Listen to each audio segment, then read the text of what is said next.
What is up, everybody? Welcome to the BT Podcast. Excited for today. My name is Danny. I am your host, and it's going to be a fun time. Before we kind of get into the conversation, one thing I'd love to say is if this conversation or any of our podcast episodes bless you, believe it's going to bless somebody else, share them on your social media podcasts, blow it up on YouTube, on Twitter, on Facebook, whatever it is that you want to throw it on. And thank you for joining us today. It's going to be a fun conversation. We have a very special guest with us today. We have the Vice President of Mission and Finance, Dr. Chris Stapper, with us from Stark College Seminary. Chris, thanks for being here. Say what's up to everybody, man. Hey, what's up? Good to be here. So glad to do this.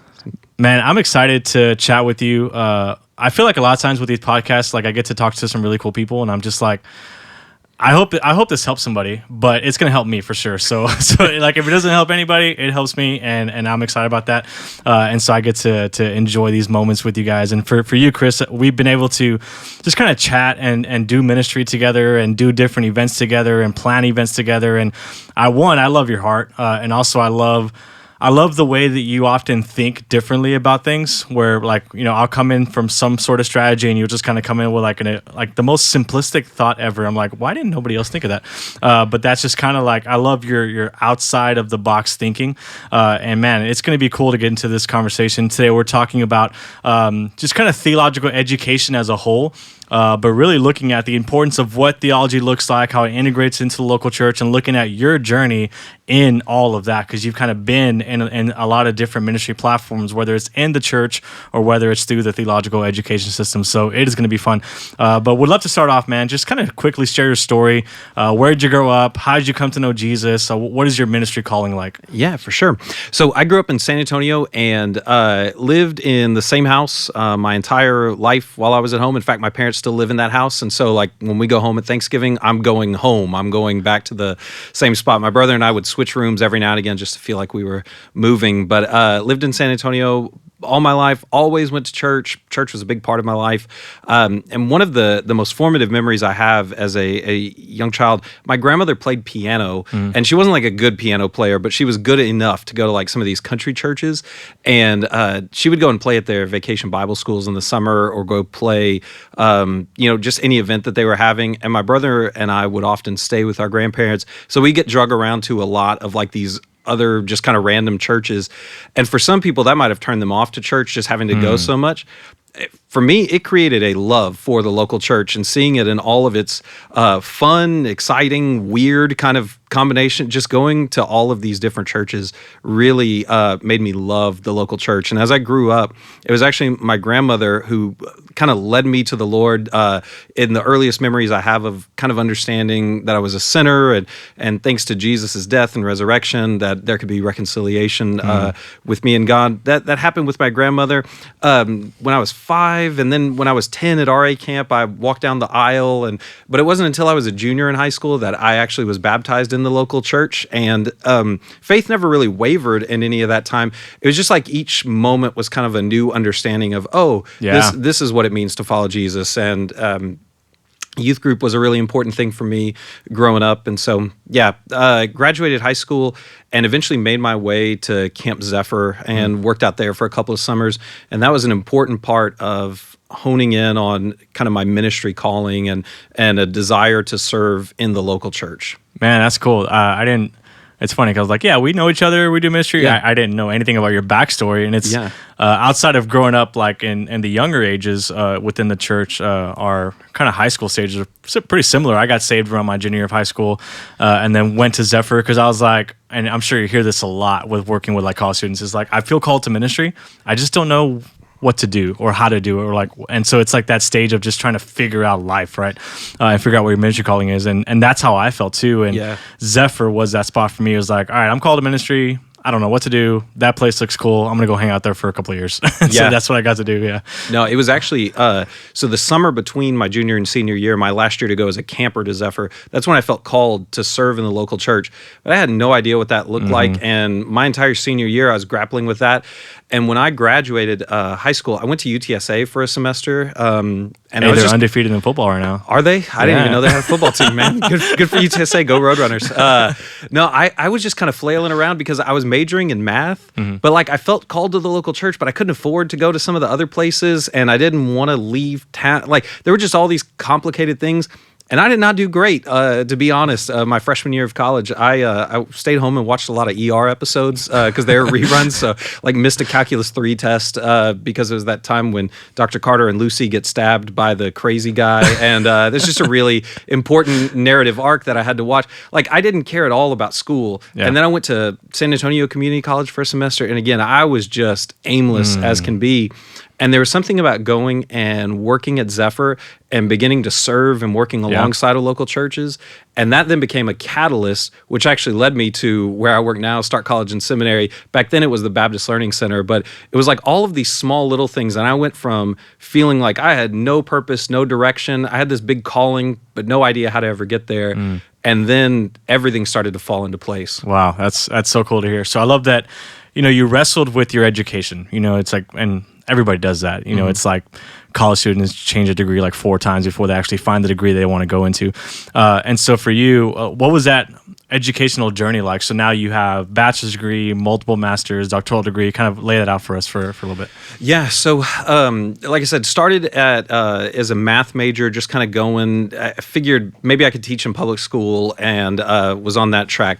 And then I found Stark College and Seminary and began to study, take Bible classes and biblical interpretation and New Testament, all of these things. And I was studying alongside of people who were working in the local church. My professors were pastors. And it was like everything that had been exciting in my life was amplified. And now I was like, these are the kinds of things I want to learn. All the while I'm still going to Del Mar and taking some, regular just general studies classes and racquetball and weight training, obviously. Nice. Yeah. I was doing all of that to get my undergraduate degree, and that was an exciting time. And then I graduated, and I kind of found myself back in that same spot of like, I don't know what I'm supposed to do now. Yeah. Like, am I just keep going to school because that's worked out, but I don't really know if I want to get a master's degree, and I don't love writing papers, so I'd love to take a break. And I sort of found myself right back in that tailspin, and it was in that time that I changed jobs and actually had my first ministry job at a local church. And after working for 2 years, my pastor sat me down one day and said, hey, we need to think long-term. We need to look at where you're headed, what your calling is. And he had these great discernment conversations with me and really encouraged me to go and pursue a master's degree. And I did go and get 2 master's degrees. And the reason for that, so I love the idea of an MDiv, but I watched what my pastor was doing. And we were in a church in a small town in East Texas, and prototypical kind of First Baptist church, and he was having to do like business meetings, and he was marketing, and he was having to cover the facility, kind of a lot of things. He had to know all of these areas, and I really thought there's some other stuff that I probably need to know, some competencies that I don't have right now, and I need to go and expose myself to some new disciplines. And so I found a program at Dallas Baptist that was a Master of Arts in Christian Education and an MBA, and that was a great program for me because it capitalized on some interests I had personally, but then it also helped me think about some things from a unique vantage point. Yeah. So like the courses didn't ever really make sense because I was taking both classes, so I'd have like business ethics and church history, or I'd have marketing and intro to evangelism. 2 entirely different topics. A paper could not just like correlate together. Yeah, no, it was really weird. And like, I didn't want to use my marketing lessons in Intro to Evangelism. Right. That felt like weird and dirty. Like, I don't know, you're not supposed to just like, I don't know. I didn't like it. But it was also good because it kind of made my brain always think from another perspective. And so that was the master's degrees. And towards the end of that program, again, there were some leaders in my life, just some mentors who had some conversations with me about, well, what's next? What are you going to do? And they made me think seriously about doctoral work, which I had never considered. I didn't grow up just dreaming of having a PhD or something like that. I was always just kind of going to school to get to the next threshold and thought, well, that would be enough. And our president at Stark College and Seminary gave me some great advice about why I should consider pursuing a PhD. But all the while, he was telling me, but you really need to pray about this, and it's only going to be successful if God's called you to it, because it's going to be difficult. And after a while of discerning, just felt like the PhD was the right program for me, and I pursued that at Dallas Baptist as well, and got a PhD in leadership studies with an emphasis in Christian ministry. Oof. Yeah, Man, that's a lot of words. That sounds like a lot of assignments. It was a lot. A lot of what you assignments. got to be a part of. Yeah. I haven't had to do that in a couple of years now. It feels weird, and I'll be turning stuff in all the time. That's nice. I bet that's a good. But now you're also on the other side of it, where you're getting all the things that are being turned in from all the students. I get all those things, Yeah. and I want to be a good professor, so I'm trying to leave feedback and make suggestions, and they probably don't read any of that stuff. So who knows? Who knows? If you're out there and one of my students, please just read the suggestions. Just read the feedback. It'd make me feel so much better. Put so much effort on that. And so I know you spent a season in serving on staff at a local church in student ministry, but then you felt called to step out of that, not out of the local church, but out of the local church as your occupation to pursue joining the team at Stark College and Seminary. What was that like transition like? Like, did you know that you were feeling called out of the local church as far as your occupation, your career, and kind of what got you to Stark College? Yeah. So my calling has always been to the local church. And I think if you were just to look at like my resume and you see, a Baptist camp and then a local church and then a seminary, you might think those are three kind of separate things. In my mind, it's really three very, very similar things, because at the camp, we were serving the local church by providing a place of retreat. In the local church, I got to do the in the trenches ministry work, really rooted in one community. But right now, I still consider myself working for the local church. And what we do is to train leaders for service in the church. That's what we do. And so I don't see it so much as stepping out of the local church or even feeling like my calling shifted. It was more taking advantage of the education that I had received, taking advantage of the experiences that I had, and then being able to go and serve at the place that had trained me and formed me and been really critical in my life. I wanted to go and serve there and hopefully be a part of some other people having that same experience. That's good, man. I love that. And so now being involved in Stark College and Seminary, you're, with your specific role, what would you say, and you kind of hinted at a little bit with like how Stark plays a key role in the local church, how there's a lot of integration there. We'll kind of get to that here in a second.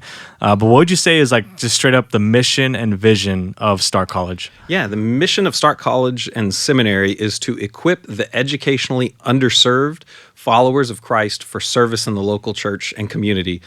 Any of those words that you're like, I don't really understand that, because there's probably a couple, and one of them underserved. Like, right. I was going to say elaborate on that. Yeah, underserved. So the thing about Stark College and Seminary is we don't really see ourselves in competition with other seminaries. Because if somebody has the ability to go off to some other place out of state and somewhere else in the state, man, bless them. That's fantastic. The people that Stark College and Seminary hopes to serve are those people who are rooted to a community, and so they can't leave, or they're working in a local church and they don't want to step down from that. They're local here to South Texas, or maybe they don't quite have the will or the way to pursue education in some other way. For a lot of students, the thought of going to college is just kind of a natural part of their life. Yeah. But there's a whole subset of students out there that is a really daunting proposition, the thought of going back and having to write papers. And what Stark College and Seminary really focuses on is how can we help those students that have a calling on their life, that have a desire to continue their education, and yet they haven't found the right partner. Well, that's what we want to do, is partner alongside of them and be a place that can help them answer God's call in their life. Man, that sounds like there's a lot of passion to what you guys are doing. And the passion is also connected to like a specific audience, which is great, because I think that you guys will have a desire to expand maybe sometime, but I love the fact that you guys are targeting a specific people. And one thing I want to just, I guess, clarify, anybody tuning in, if you have like, I have a small desire to want to go to Bible college, man, check out Stark, because they're doing phenomenal stuff. This is where I got my bachelor's degree, and it was at the time, you said at one point for you it was Baptist Learning Center, right? Baptist Learning Center. For me, it was the South Texas School of Christian Studies, STSCS, right? Yep. And for me, like I was able to get a degree in biblical studies, a bachelor's degree in biblical studies through Hardin-Simmons University, and so I have like a diploma. I've never even. I think it's in Abilene. Is it Abilene, right? It is, I don't even know where it was. I get the like alumni like little letters and packets every year. They still want money, huh? So, so I may buy like a T-shirt one day. But But now you guys are no longer tied. Is that correct to them? Yeah. And now you're a fully accredited program on your own. Yes, that's correct. So we used to have partnerships, which is a great thing. And Baptists have for a long time been really good at working in partnerships, and we were happy to do that. But over time, I mean, Abilene's a long way away. It's hard for Abilene to know exactly what's going on in South Texas. True. And over time, it just made more sense for us to have our own educational programs. And so, yeah, we've got a certificate, a diploma, a bachelor's, and a master's program. And what that means is that no matter where you're at in your educational journey, we have an on-ramp that would be right for you. You're a Sunday school teacher and you just want to learn a little bit more? Fantastic. You're somebody who's already got a bachelor's and you really want to pursue more upper level study? Great. We've got that. Everyone can kind of find a spot where they can answer God's call at Stark College And I love Seminary. that too, because there's like good, not just on-ramps, but also stopping points. It's like, if you're semi-interested to seeing what a Bible class could look like, because I mean, like we know, it's not easy. You're reading hundreds of pages. You're writing, papers in Turabian, which if you don't know what that is, go Google it and have fun. And it's difficult stuff. So it's like, this is a great way to kind of on-ramp it versus like somebody saying, you know what, I feel called to Bible school. I'm going to pack up. I'm going to move to a city I don't know for 4 years and it's just going to be crazy. And I think this is a great way to kind of get your feet wet with it too. But then it's like, all right, cool. You're now enjoying this. So pursue a bachelor's, pursue a master's, and kind of keep going with this education. And so here's a kind of a discussion I want to go into. You're passionate about, the local church, but also passionate about theological education as a whole. You think about just kind of where we are culturally. We're a culture where at our fingertips, it's just a vast amount of resources, a vast amount of information that we can just simply Google like that, or we can find Bible studies and books and sermons and on-demand resources and all kinds of stuff.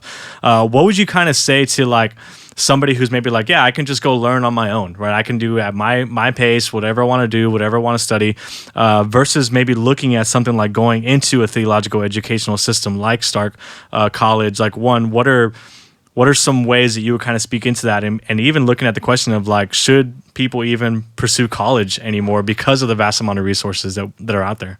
Yeah, man, those are great questions, and really those are questions that are being wrestled with at kind of all levels of the academy throughout accreditation right now.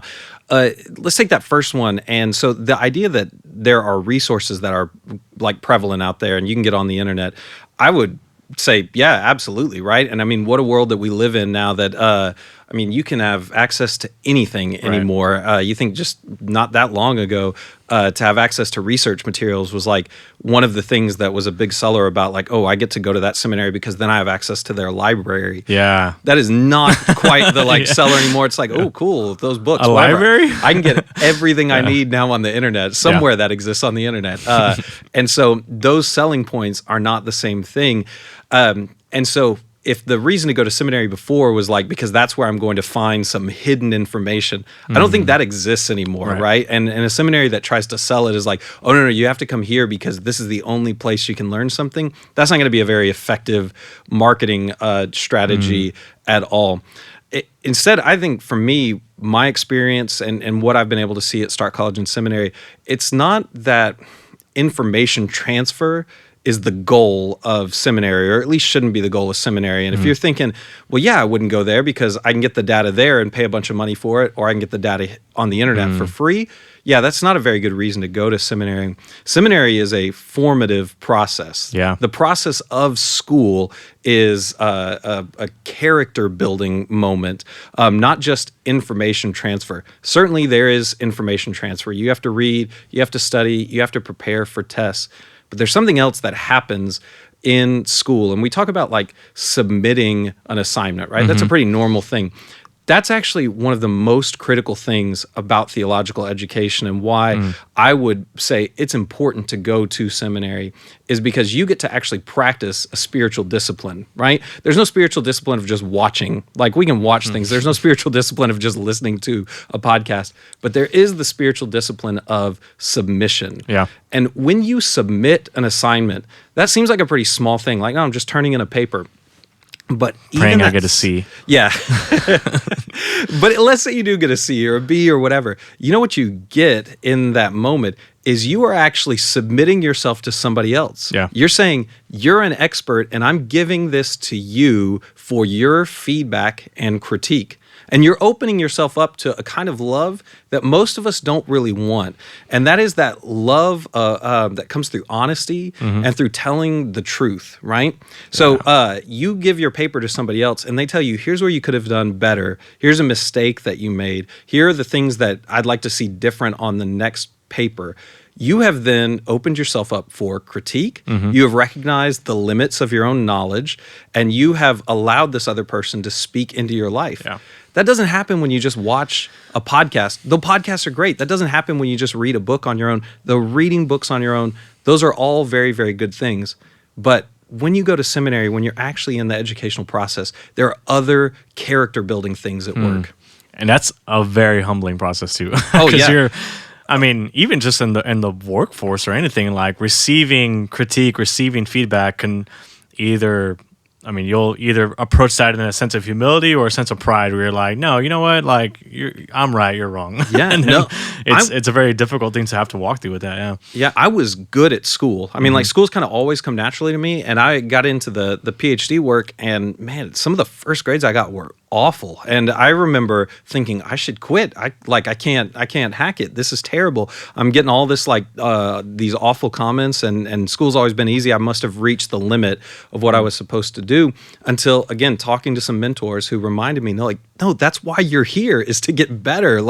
And it was really a decision for me. Was I going to humble myself and submit to the process, or was I just going to quit? And I stuck it out. So. That's good, man. Well, one thing I see as I look at just kind of movement of churches and this idea of resources and things that are available, what I've seen now and mainly like larger churches is they're kind of creating their own college, their own institute within their church organization, and it's just crazy, like just adaptive world. And I even got to sit in a breakout session one time at a conference of a church who has their own institute, so to speak, whether it was like this 9-month long program where students would come in and then they would take Bible classes, they would choose a route of ministry to kind of plug into as an intern, so to speak.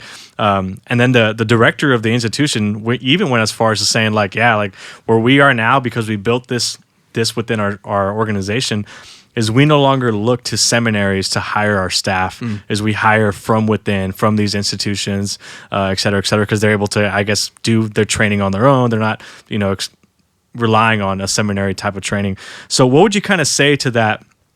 Really, this cultural movement, I don't know how big this is going to be in the future, but it's happening now in local churches that are essentially starting their own. What kind of impact does that might have on a theological educational system like Stark? Yeah, no, and I think it's a really interesting idea, and I've gotten to be a part of that in actually going and serving on an accreditation team that evaluated one of those church-based seminaries. So everything's kind of a pendulum, and decisions often get made in response to certain things. And I think part of this movement is at least rooted in the fact that some seminaries have kind of lost their connection to local churches. Not all of them, and not even that it's intentional, but they've sort of existed just for training of people and forgotten that the seminary ultimately works for the local church. Like the seminary is only successful when the local church is thriving. Yeah. And we can have a great seminary and then the local church is unhealthy. We're not that great of a seminary. And so a church that is seeking to root a training center in the practice of the local church, that's a good thing, and so that's not a bad thing at all. And we actually work really hard on that at Stark College and Seminary, of staying connected to the local church. We never want to grow beyond the local church. We never want to grow apart from the local church. We remind ourselves often. In fact, even every Monday morning, our staff gathers together and we pray for local churches that are served by our institution, and so that's a big deal. So I think it's great that local churches want to provide some more concrete training, and there's so many good things that could come of that. I mean, even down to some of the most practical things, where if you're talking about something like running sound, right? It's one thing to talk about running sound generically. It's another thing to say, hey, we're actually going to put you in the spot where you're going to be doing this, and your class is going to be, editing videos that we're actually going to put on our YouTube. That's a really good thing. It's very, very practical and hands-on. And so I think there's a lot to say that's really good on that. I think the possible pitfalls are kind of obvious, and they're sort of even what you said, is that if you're so insular in your hiring and in your training, how do you expose yourself to outside voices? And how do you make sure that you are still situating yourself within, larger Christendom? And so who are the people that are going to either serve as faculty in that process or the people then that you're going to send out into other, organizations? It could be really easy to become so insulated, again, through good intentions. And yet, just because we're training our people to serve in our place and they're only learning this way, I know even your experience of being at BT and then going to New York and then coming back to BT has really, like that experience in New York has dramatically shaped some things that you do now. Yeah, it's crazy, and I wrestle with this a lot too because I see young adults like just picking up their life to move to a major city because there's a large church there that has a cool college that is attractive. And I think that's great. Like if you feel called, if you feel to do that, by all means, but like that's God calling you. We're not going to stop you from doing that. But then I see that it's just maybe with this hope that maybe I'll get to work there one day or whatever that looks like. But then it's the wrestling too of like, well, what about pursuing that degree that might help you in the longer run versus like an internship? And so it's such uniqueness, man, and it's crazy to see that going on. But I love what you guys are doing in the integration because I think what could happen is if you're a local church that's doing this, which I would imagine probably a lot of local churches that are doing this may do what I'm about to say, but it's how can you integrate with a seminary to where like, all right, you're offering Bible classes during this intern process. How can you offer it in a way to where even if they take 4, 5, 6 classes within this internship, it's actually going to some credit to where they can continue on the education, right? Yeah. And I think that'd be a great way of just forming that together to provide both ministry training, theological education, and then it's kind of that integration of the local church as well. Man, one thing I love to kind of get into is just a little bit of your personal life. You're a husband, you're a dad, you are doing amazing things at Stark College Seminary, but you're also actively involved in the local church, serving in student ministry and other ministry positions as well. That's a lot, man. to do all that. It is a lot. And so, like, what do you do, like, kind of personally to one, just kind of be proactive to continue to be passionate in those areas? What are some ways also that, now that you're done with school, I mean, unless you're considering another doctoral degree, I have no idea. I joked with my wife that I was like, hey, maybe I should go to law school. She said, you better study divorce law because it's going to be over with. So no more school. Yeah. So but you're also a student, man. We never stop growing and never stop learning type of thing. So what are some things that you enjoy doing on a personal level as far as your personal growth, whether it's reading, podcasts, etc.? What are some topics that you enjoy reading? Yeah. So for so many years, I finished with my PhD in 2018, and when I finished, I realized I had been in school for all but like 7 years of my whole life, and it was a really weird feeling to all of a sudden not be in school. And I had this goal of trying to finish before my kids got into high school, which I just narrowly like slid in right in time. But those things that I'm able to do now, like I'm able to go to more of my kids' things and not to have to be thinking about like the paper that's due in the back of my mind. Like we were in Houston this weekend for my son's swim meet, and I could just be there. I could just be fully present, like at the swim meet and cheering for him and finding him afterwards and talking about it without having to think about like the deadline of papers. And that's not to say the deadline was bad, because that was good also. That made me prioritize and focus and triage out some things that I didn't need to do. But it is still kind of a novel thing to think, I just can kind of go to sleep at the end of the day and I don't have an assignment that's due. So that is pretty invigorating for me. A lot of the things that you mentioned, so being a dad, serving at Stark College and Seminary, being a husband, serving at my local church, it's kind of like earlier talking about calling. Those things can seem really disparate and like separated and segmented. But honestly, all of those things actually work together quite a bit. My work at the seminary makes me love the local church. And my work in the local church is where I get to serve alongside of my family. Yeah. And then that really just fills me up. So then I can go to work and do my office job, which is at Stark College and Seminary, which makes me love the church. Like, I feel like I have such a charmed life in that the things that I do, they're not this piece over here or that piece over there. It's kind of like different gears that just turn all together. And sometimes one gear is a little rusty than the others, and maybe I have to show a little bit more attention to it. But I do feel like I get to do things that are all interconnected. And That's nice. for me personally, I mean, I love to watch movies. I love watching sports. Cowboys fan, and yeah, really excited about that. I think we won against the Patriots. I think did that happen? Man, there was a lot of controversy in that game. Yeah? That we'll save for another episode. Okay, another episode. Yeah, Yeah, my brother was actually there. Yeah? Yeah. Him and his best friend. My brother's a big Patriot fan. And his best friend's a big Cowboy fan. They went to the game. Yeah, Man, Cowboy friend was happier probably. he on that was. day. Yeah, it's okay. I mean, being able to do those things now is really fun. Just going and playing a terrible round of golf is pretty exciting, and to go and just kind of be out there on the course and It's move weird slowly. that playing golf terribly is so enjoyable. Yeah, I don't know what that don't is. I mean, understand. like I'm lose money on the event, lose money by hitting balls in the water, and still somehow I like it. But there are small things like that, and for me, I'm pretty bad a lot of times at carving out enough time for rest or setting good boundaries a lot of times because I have a lot of energy and I like to be involved in a lot of things. So that's actually an area of my life that I probably need to do a little more work on. But being out of school has actually just allowed me to do some of those things that I feel like I had to put a little bit more to the side for a while. And that is just really life-giving and affirming, being able to be there for all my kids' stuff, being able to just read some kind of junk food reads that aren't always academic. It's really fun. Man, I love that. It's nice. Man, I love just the way that you laid out your story for us, laid out your passions for this. And so, last question I have for you, man. What is your hope for Stark College and Seminary, just overall? Yeah. I said earlier that we remind ourselves often that we work for the local church. And President Solelli, Dr. Solelli, says frequently that the role of seminary professor or president is never really outlined in the New Testament. If anything, it's probably closer to the scribes and the Pharisees. Not the most flattering comparison at all. But the roles are pastors and leaders in the church. And so we remind ourselves frequently as a staff, individually, just that we work for the local church. And so our grand vision at Stark College and Seminary is to see the local church thrive and flourish, and that's what we want to do.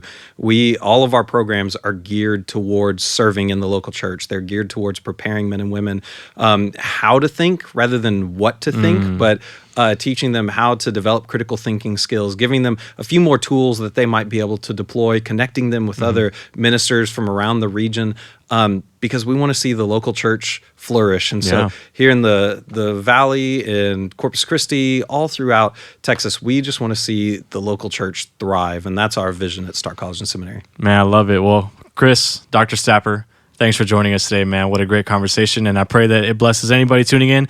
If you guys have any desire to check out a Bible college, like we said here, there's multiple levels of entry. There's ways that you can just step in, check it out. Can somebody like just attend a class and just kind of visit in? Oh, yeah. Actually, if you go to stark.edu, you'll see a couple of links. One of them actually says preview a class. And so if you're interested in previewing a class, you could sign up right there. If you ever sign up for an appointment, we're not used car salesmen. We're not trying to talk you into something. Right. We just want to come alongside you and discern whether or not theological education is God's call on your life. And so we'd love to talk with you further. And one of the coolest things is you get to do theology, which is a wonderful thing, but then alongside a group of people, which then creates community. So don't do theology alone.